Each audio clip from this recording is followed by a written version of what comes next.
Boxing Ego here. If you like this video, make sure you hit the like button and also subscribe to the channel and hit the bell icon on the top of your screen to get notified when the latest new content drops. 1. What up, Fight World? It's your boy Ego and I'm back with some more boxing. Make sure you guys like, make sure you guys subscribe to the channel. I'm working hard. 2017 is lit. Now, new media. I told you guys I'm coming. Expect me. Expect me like you expect Jesus. I'm coming. Now, I guess I got to be the bad guy or relay the information. This is what I'm talking about with the whole new media stuff.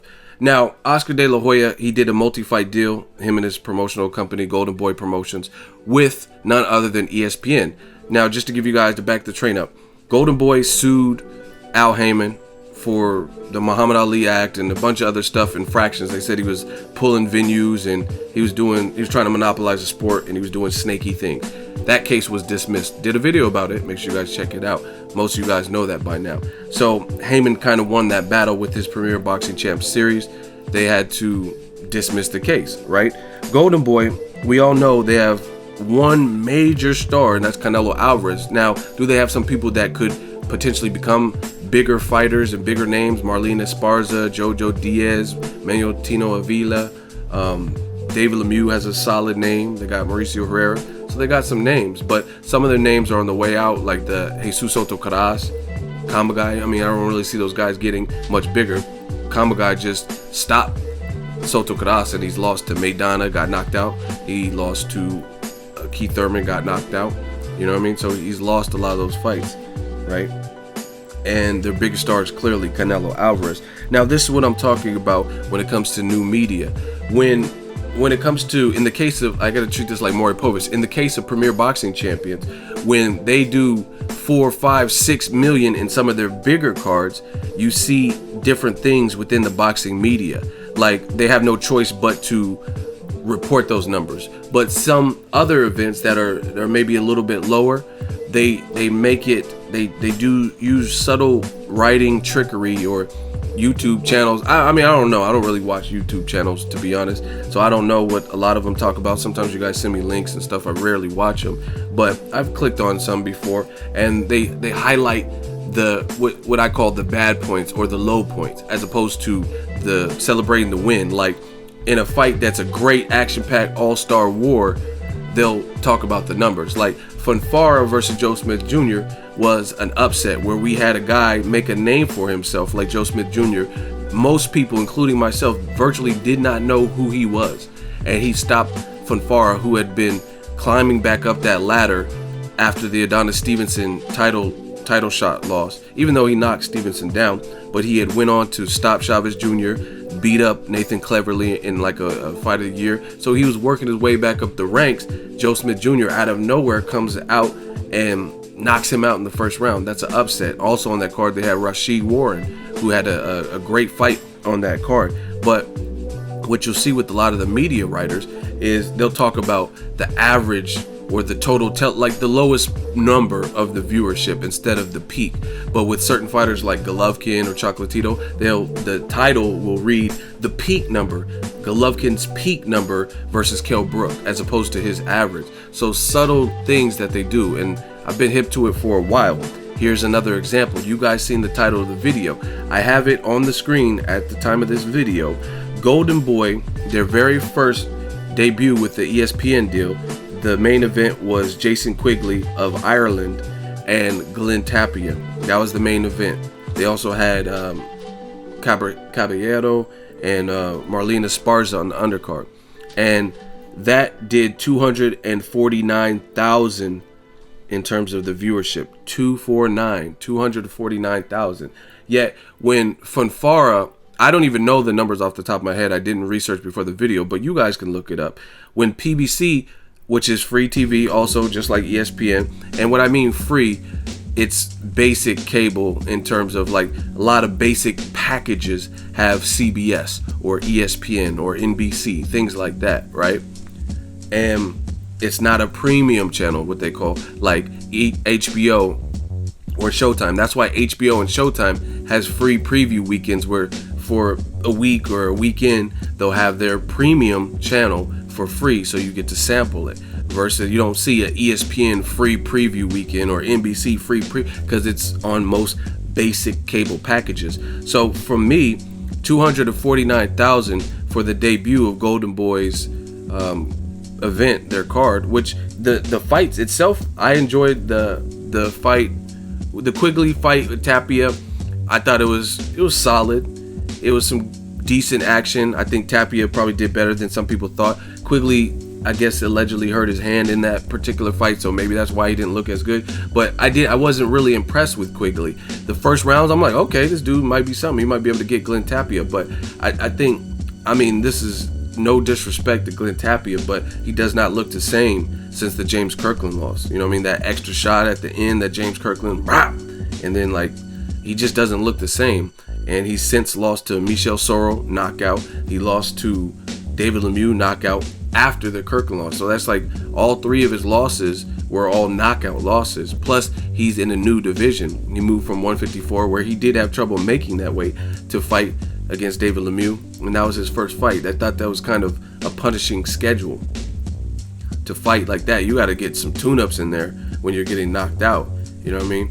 It's not right for the fighter. Just like Francisco Vargas, that's why he just got stopped in his last fight. You can't put him in there with Takashi Miura, where he damn near loses an eye or his eye gets bludgeoned, and then next you put him in there with a Mexican veteran who's real rough, who beat Vasil Lomachenko, fought Gamboa, fought Juan Manuel Marquez, fought Robert Guerrero, and has a ton of experience, stopped Juanma Lopez, and went overseas to stop that, I think a fighter from Thailand, I forgot his name, Kokit Jim or whoever it was.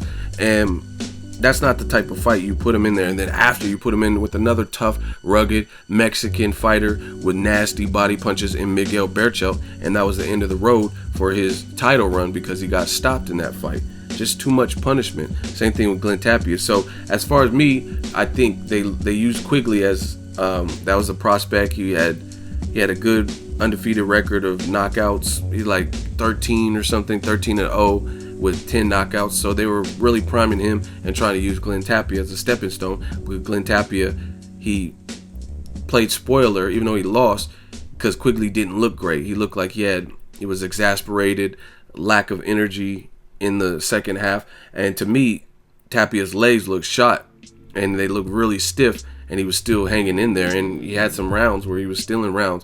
I thought the final scorecards were weak. I thought the fight was way closer. I'm okay with QUIGLEY winning. I think he hurt Tapia early, and he had the better work early, but it was still more competitive than those scorecards. However, moving on to Goldenboy, ESPN, this was supposed to be a big deal. Like, oh, ESPN dropped Al Haymon in Premier Boxing Champs because if you guys remember, fights like Leo Santa Cruz versus Abner Mares at the Staples Center, that was on ESPN.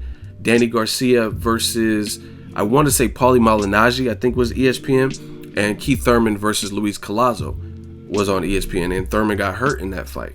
So they dropped the Premier Boxing Champions program, and if you look at all those fights, you guys do the research, this is off the top of my head, I really want to say all of those probably did better numbers than the Goldenboy QUIGLEY versus Tapia card, which again, the fights themselves weren't bad. The Randy Caballero fight and Esparza won via unanimous decision. So the fights they're all right, they're solid, but the numbers, that's what I'm talking about, since that's what a lot of boxing media talks about is numbers and averages. 249,000 is not great to me. And I have not seen one major newsprint article or channel talk about this. Boxing Ego is talking about it. 249,000, and that's what I'm talking about with the media deception. They pump up certain fighters and lead you to believe that they're invincible. Put a lot of promotion behind them, and I understand it's a business, exciting style, cool, that's fine, but this is what new media is for, because I'm going to shed light not only on good fighters and whoever's doing whatever they're supposed to be doing, but we're also going to talk about everything in between. Also failures, also flops and success and non-successes, things like that. It's not always going to be, the world ain't all sunshine and rainbows. It's a mean and cruel Drago! You know what I mean? It's not all sunshine and rainbows. So we got to talk about the whole spectrum of things. To me, Goldenboy's number, any way you slice it, 249,000 it was midweek, I think. I forgot the exact date it was on, but based on, they had Marlene Esparza, Olympic bronze medalist. Virgil Hunter was there. Timothy Bradley was there. You had an all-star commentary crew consisting of you had Teddy Atlas and Bernard Hopkins doing it. De La Hoya was there. The location was great, Los Angeles. That's a great location, and Randy's from SoCal or LA or wherever. So everything, and I think Quigley even trains in LA. So it had the makings to do better numbers. And to me, the Golden Boy, I understand it's the pro debut, but why is no one talking about this? It's the debut. This is their card. And the first one, like if you look at the very first Premier Boxing Champions card, you don't even want to compare those numbers. The Keith Thurman, Robert Guerrero card numbers to this, 249,000. So to me, Golden Boy has their work cut out. Oscar De La Hoya is on record saying with this series, they plan to bring boxing back and make competitive matches. And he threw a jab at PBC. See, and this is what I'm talking about. De La Hoya threw a jab at PBC and said, our goal is to make the best competitive matches on free TV to bring the spotlight to the up-and-coming talents and stuff like that.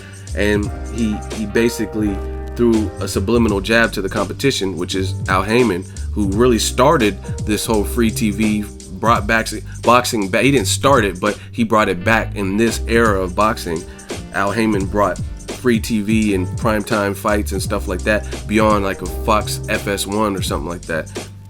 Al Haymon did that. So De La Hoya's throwing a jab, a dagger, a spear at what Al Haymon's doing, and then the numbers aren't even really translated. 249,000, it's not great. You know what I mean? So maybe they need it. And I didn't really have a problem with the telecast. The commentary was cool. I like Teddy Atlas's passion. So it's not all bad. They still have a canvas. I like the visual graphics. One of the things, see, I don't just make videos and have criticism. I call it like I see. One thing I did like with the ESPN telecast is the on-screen flying graphics and the tail of the tape. They had this one section on the bottom and it says last fought, and it tells you how many days ago that person last fought, which is important because a lot of these fights like Vasyl Lomachenko and Nicholas Axeman Walters, one fighter is active and then one fighter is on a long layoff. So it really helps to when you see all them days, and you got to see that Quigley last fought more recently, and Glen Tapia hadn't fought since David Lemieux, which was a whole bunch of days ago, like almost nearly a year. You know what I mean? Actually, yeah, it was very close to a year because he fought on I was at that in Vegas, the Canelo Khan. He fought David Lemieux, and he hadn't fought since May of last year. That's when the Canelo Khan fight was. So Golden Boy has a canvas. They have this opportunity, but ESPN, they renewed, or they did not renew their contract with Al Haymon's PBC and opted to go with Golden Boy. So I would like to see stronger numbers, and I would like to see more people talk about these numbers. Like 249,000, I don't know, maybe you guys feel like that those are strong numbers, but if you're going to throw jabs at the competition saying, oh, we put on the real fights and not mismatches, then how come your non-mismatch card is doing way less numbers? You know what I mean? So obviously that perception doesn't make sense to me, because if you're saying Al Haymon and PBC, they suck and they're putting on matches that fans don't want to see, but almost all PBC major telecasts, especially their pro debut, is doing better number than 249,000 views. And again, the thing that is concerning with me is boxing media. Where are they? It's like, will the real Slim Shady stand up? Like, but that just goes to show me that there's people in the media that they clearly have agendas because they want to sweep it under the rug. I've literally, if you guys have links to major sites or whatever, you guys can leave comments talking about these numbers, but the numbers have been out and I have not seen one article pinned, because that's a way of it's like, I'm covering for my boy. It's like your boy is cheating on his girl, and that's your fam, that's your brother, you know what I mean, your friend, your partner, and you don't want him to get in trouble, so you cover for him. His girl calls, hey, have you seen Rich? Yeah, he was just here, he went to the store. You know what I'm saying? You're trying to cover for him. That's what a lot of this boxing media is, and I don't care if people get mad, because that don't change nothing I'm doing, but that's what it is. Because why are the Golden Boy numbers not out and made readily available? Maybe after this video, when you put some pressure to it, but the real needs to come out. Like I said, it's going to be a long year for some of y'all. And I told you guys that in January. At the end of the day, with this boxing, no matter who you like, no matter who you have a better relationship with, you got to tell the truth. Tell the truth. You got to tell the truth. And from my honest perspective, Goldenboy has their work cut out if they want to really, truly compete with the Premier Boxing Champion Series with these type of numbers. That's really what I think. And I told you guys, this Curtis Stevens versus David Lemieux was a great 3 rounds, but they put it on HBO Boxing After Dark, probably because they made more money doing it that way. I don't know, but that would have been the great. You got to do, I don't know the business decisions behind it, but that would have been the better fight to put that. You could put that QUIGLEY versus Tapia on the co-main event or something, but I would have put David Lemieux versus Curtis Stevens. I thought that was a really clear missed mark right there, because both fights happened in March. Why didn't you just make Curtis Stevens versus David Lemieux instead of giving it to HBO? Put that on ESPN so you kick it off strong with strong numbers, but they didn't do that. They put QUIGLEY, who's virtually unknown, and to be honest, I wasn't really impressed with his work. I was in the first round or two, but beyond that, I wasn't impressed. I would not pick QUIGLEY at this point. He can build, he could grow, he could get better. Maybe it was his hand, I don't know. But off of that performance, that version of Glen Tapia, I really wasn't impressed. And if they were to put him in there with Daniel Jacobs tomorrow, David Lemieux, clearly Gennady Golovkin, Billy Joe Saunders, any top level middleweight, I would not pick QUIGLEY to beat them, right? So I think Goldenboy kind of missed the mark right there. They should have easily put David Lemieux, which was a explosive fight, a knockout of the year type of fight. That is a perfect ESPN fight, because it doesn't really mean, like, when I think of HBO, I'm kind of thinking of the fights that are meaningful. Showtime fights that are somewhat even like Berto Porter on Showtime, that's meaningful to the division. If Porter wins, he's not far out from a title shot. Berto's still a name, same thing. And if Berto beats Porter, I think a lot, from what I've seen, I don't know, a lot of people are picking Porter. So Berto might be the underdog. So obviously if he beats Sean Porter, then that's huge for his career. So that still means something. These guys, they could go on to have great fights in the division. QUIGLEY versus Tapia, or excuse me, Curtis Stevens versus David Lemieux, both guys already lost to Golovkin. You know what I'm saying? So it's clear that they're not the number one person in the division, because they already lost to Golovkin, who arguably lost to Daniel Jacobs, if you guys get my drift. So those are the Goldenboy numbers that no one's talking about. Leave it to me, I'll talk about it. 249,000. I'm not impressed. I wasn't impressed with the main event, the prospect QUIGLEY's performance. I think he has to go back to the drawing board and work some things out. I see certain things he does have. It looks like his power is solid, showed heart, stuff like that, but he has to work on his stamina and things like that. Let me know what you guys think of the numbers, and do you think the numbers are fucking with Premier Boxing Champs and Al Haymon? Drop it in the comment section. Make sure you share the video, like the video as always. Hate, comment, and subscribe. Till next video, it's Ego signing off. So if you enjoyed this video and want more content like this on the channel, you can show your appreciation by going to the PayPal donate button or the YouTube support button, and you can donate any amount that you feel is equivalent to the value of this video. Much more to come. Thank you guys for your support. Boxing Ego, the future of boxing.